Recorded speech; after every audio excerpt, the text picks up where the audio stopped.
Hi guys, today we are going to discuss registers.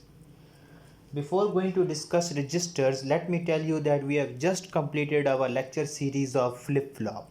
So in case you didn't, then I suggest you to first visit my lecture series of flip-flop because only then you can understand that what is meant by register.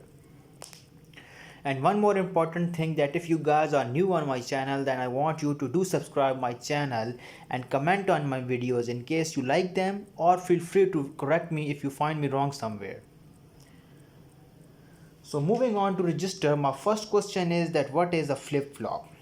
And I myself going to give the answer of my question, that a flip-flop is a 1-bit memory cell, or I can say that a flip-flop can store a single bit, or secondly I can say that a flip-flop remember a single bit, and thirdly I can say that a flip-flop register a single bit.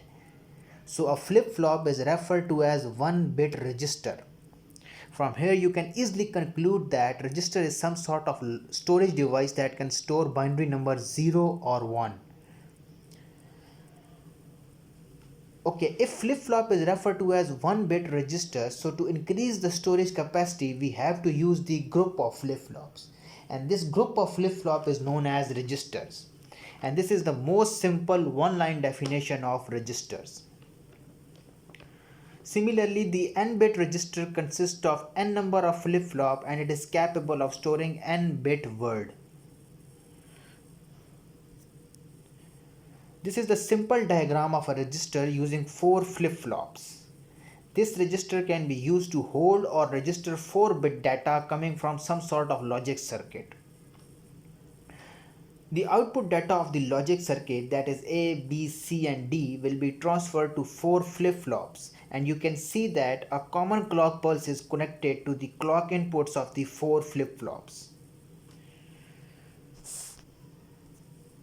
Now let me tell you guys about the data transfer. The operation most often performed on data that are stored in the flip-flop or a register is the transfer operation.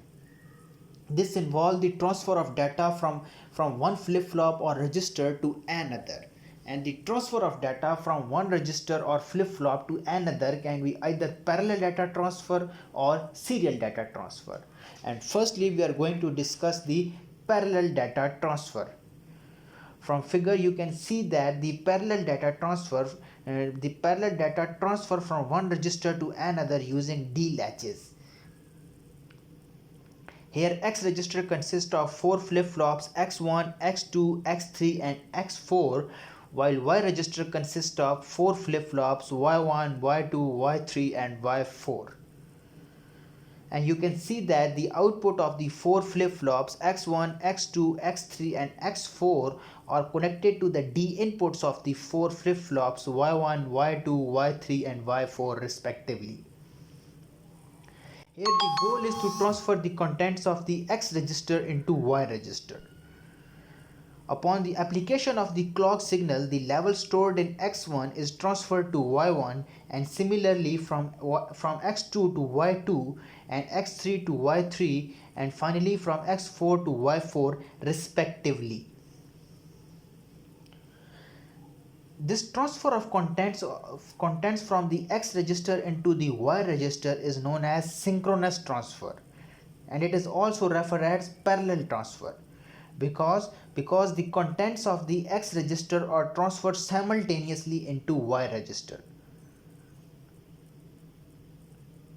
And one more important thing to note, that the parallel transfer does not change the contents of the source register. And let me explain through an example. Let's suppose that before applying the clock pulse, the X register, which is the source of the data, has data 1011, and let's suppose Y register has data 0101. Then after applying the clock pulse, both register will contain the data 1011. In this way we can say that the parallel transfer does not change the contents of the source register.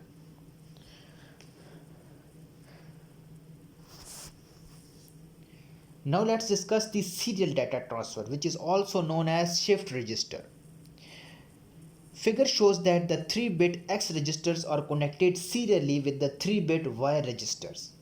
and all the 6 flip-flops are connected with the common PGT clock pulse. Here PGT means positive going transition. When the clock pulses are applied, the information transfer in sequence from x2 to x1, x1 to x0, x0 to y2, y2 to y1, and finally from y1 to y0. To illustrate further, let's suppose that before any clock pulse are applied, the contents of the X register are 101 and the contents of the Y register are 000. On each PGT, the clock pulse, on each PGT of the clock pulse, each flip-flop takes on the value that was stored in the flip-flop on its left. So after 3 pulses, the 1 which was initially in x2 is now in y2, and similarly 0 which was initially in x1 is now in y1, and 1 which was initially in x0 is now in y0. In other words, we can say that the data which was stored in X register has now been shifted to Y register. Or we can say that X register had lost its initial data and is now at 000. And one more important thing we can conclude from here that for complete transfer of 3 bits, we require 3 clock pulses. And in the case of serial data transfer, the contents of the one register are transferred to another register bit by bit. The transfer of data is made by an arrangement of flip-flop that is known as shift register, and this is the most simple one-line definition of shift register. So we can say that a shift register is a group of flip-flops arranged in such a manner that for every clock pulse, data stored in one flip-flop is shifted to the next flip-flop and so on. A common example of shift register is an electronic calculator. Let's suppose we have 4-bit registers and suppose that the data before application of the clock pulse are Q1 is equal to 1, Q2 is equal to 0, Q3 is equal to 0, and Q4 is equal to 0. And all the 4 flip-flops are connected to the common NGT, which means the negative going transition clock pulse.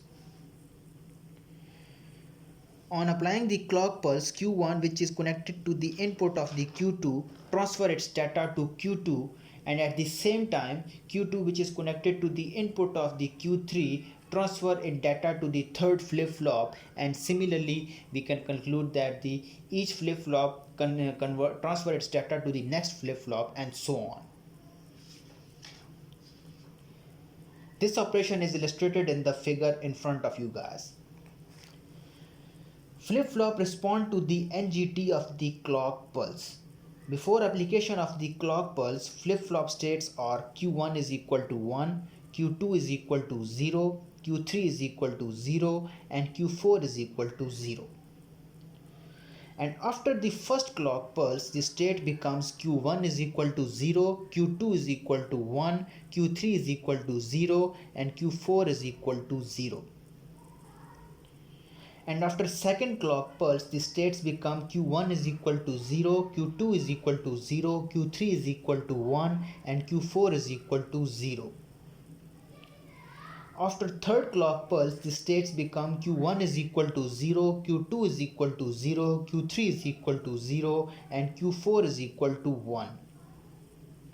And finally, after fourth clock pulse, the states become Q1 is equal to 0, Q2 is equal to 0, Q3 is equal to 0, and Q4 is equal to 0. So this was our lecture in which we have discussed the registers, and we have also discussed the serial data transfer and parallel data transfer. Thank you guys.